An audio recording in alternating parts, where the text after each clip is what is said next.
ಕೆಲ ವ್ಯಕ್ತಿಗಳಿಗೆ ಹೇಳೋದಕ್ಕೆ ಬಯಸ್ತಾ ಇದ್ದೀನಿ.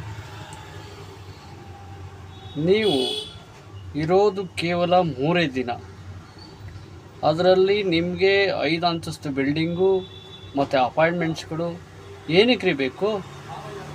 ನಿಮಗೆ ಎಷ್ಟು ಜಾಗ ಬೇಕೋ ನಿಮ್ಮ ಕುಟುಂಬಕ್ಕೆ ಅಷ್ಟು ಜಾಗವನ್ನು ಇಟ್ಕೊಂಡು ನೀವು ವಾಸವನ್ನು ಮಾಡಿ ಜೀವನವನ್ನು ಮಾಡಿ. ಉಳಿದಿದ್ದ ಜಾಗದಲ್ಲಿ ಕೃಷಿಯನ್ನು ಮಾಡಿ. ಯಾಕೆ ನೀವು ಈ ರೀತಿ ಎಲ್ಲವನ್ನು ಅಕ್ವೈರ್ ಮಾಡಿಕೊಂಡು ಇರೋದು 3 ದಿವಸಕ್ಕೆ ಈ ರೀತಿ ಪ್ರಕೃತಿಯನ್ನು, ಗಿಡ ಮರಗಳನ್ನು ಹಾಳು ಮಾಡ್ತಾಯಿದ್ದೀರಾ? ನಿಮ್ಮಿಂದ ಬಡವರು ಸಹ ಬೀದಿಗೆ ಬರ್ತಾರೆ, ಬಡವರಾಗಿ ಉಳ್ಕೋತಾರೆ.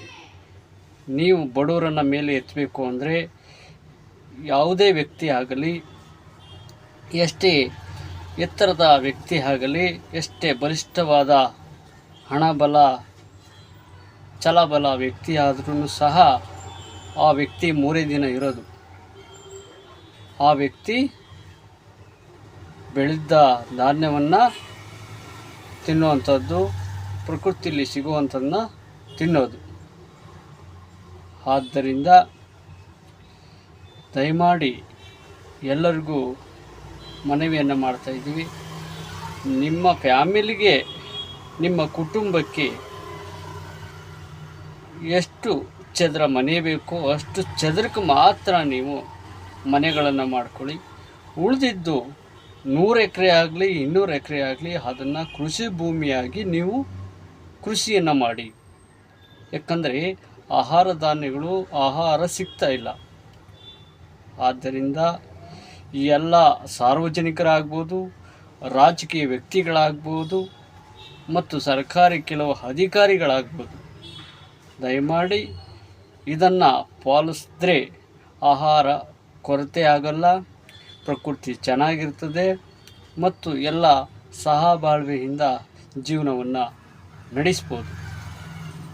ಯಾವುದೇ ರೀತಿ ಬಡವರು ಅನ್ನೋದು ಇರಲ್ಲ.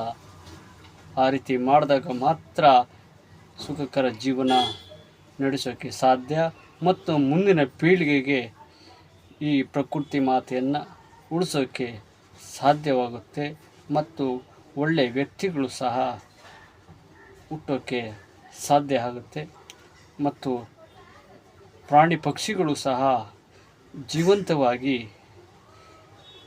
ಬದುಕೋಕ್ಕೆ ಸಾಧ್ಯ ಆಗುತ್ತೆ. ಆದ್ದರಿಂದ ದಯಮಾಡಿ ಎಲ್ಲರಿಗೂ ಮನವಿಯನ್ನು ಮಾಡ್ತಿದ್ದೀವಿ.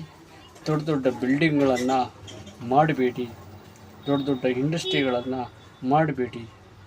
ನಿಮಗೆ ಎಷ್ಟು ಅವಶ್ಯಕತೆ ಇದೆ ನೀವು ಜೀವನ ನಡೆಸೋಕ್ಕೆ, ಒಂದು ಕುಟುಂಬ ಅಂದರೆ 5 ಜನ ಅಥವಾ 10 ಜನ, ಆ ಕುಟುಂಬಕ್ಕೆ ಮಾತ್ರ ನೀವು ಬಿಲ್ಡಿಂಗನ್ನು ಕಟ್ಕೊಳ್ಳಿ. 5 ಅಪ್ಟೇರ್ ಕಟ್ಟಬೇಡಿ, 3 ಅಪ್ಟೇರ್ ಕಟ್ಟಬೇಡಿ. 1ನೇ ಮಹಡಿಯನ್ನು ಕಟ್ಟಿಕೊಂಡು ನಿಮ್ಮ ಸುಖಕರ ಜೀವನವನ್ನು ನಡೆಸಿ.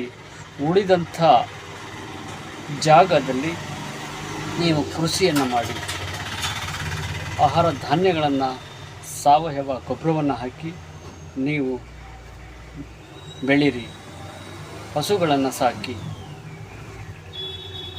ಎಂದು ಮನವಿಯನ್ನು ಮಾಡ್ತಾಯಿದ್ದೀವಿ.